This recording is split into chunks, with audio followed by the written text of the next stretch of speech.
3월 4일 오늘 만나 성경 말씀은 누가복음 8장 49절에서 56절까지의 말씀입니다.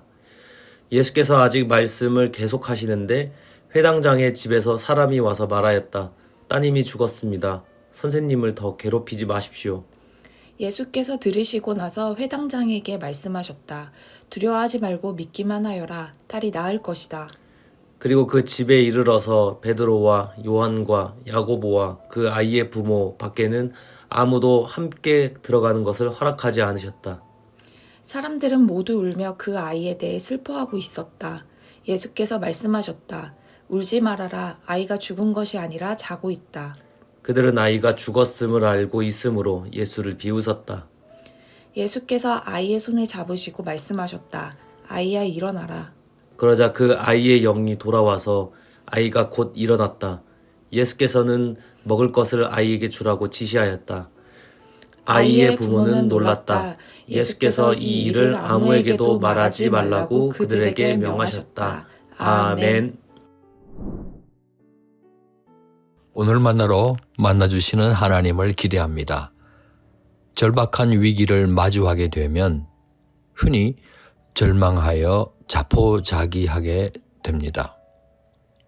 그러나 하나님을 향한 간절한 믿음은 오히려 생명의 구원으로 이끄는 길이 됩니다. 큰 무리가 그라사 땅의 사역을 마치고 돌아온 예수님을 환영했습니다. 예수님을 기다려왔던 겁니다.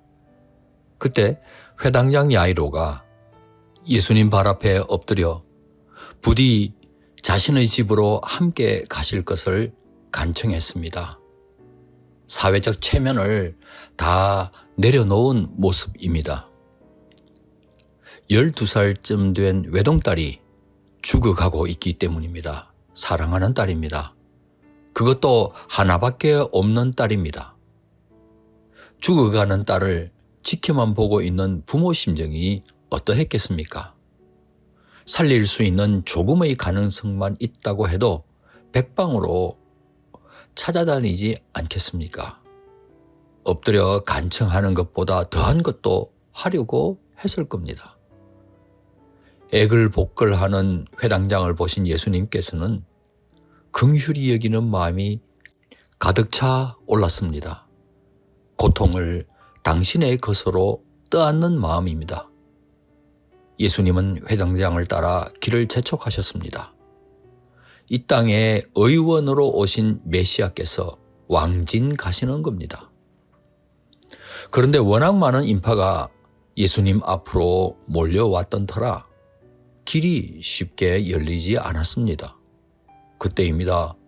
예수님께서 말씀하셨습니다. 내게 손을 댄 사람이 누구냐?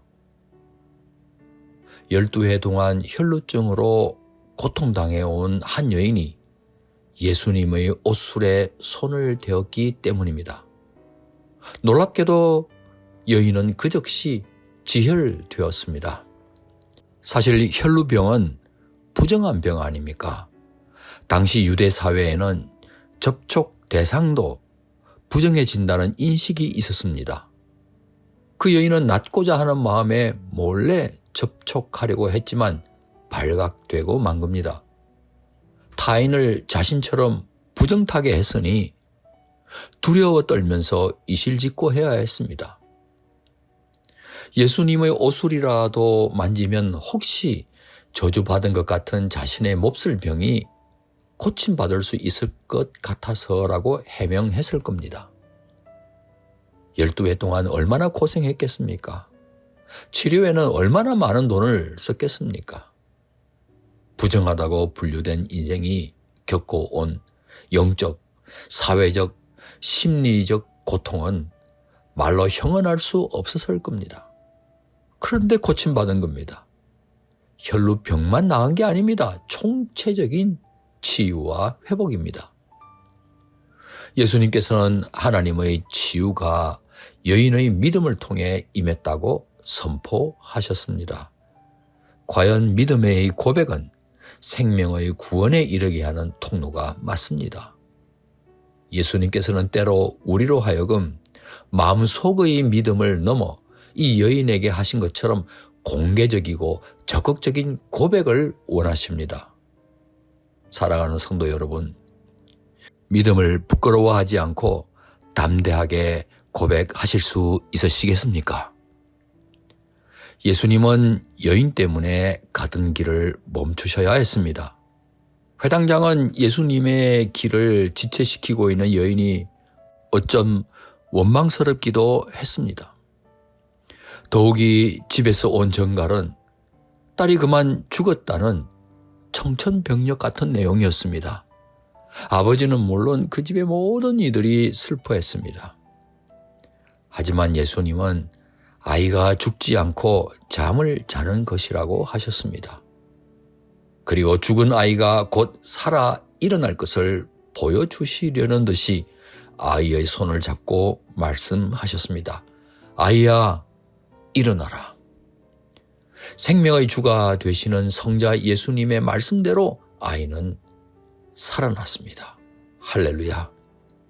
회당장의 집으로 곧장 가셨다면 다 죽어가는 아이가 고침받는 정도의 역사가 일어났을 겁니다. 하지만 완전히 죽은 아이가 살아나는 마치 부활의 전조와 같은 이런 기적은 일어날 수 없었을 겁니다.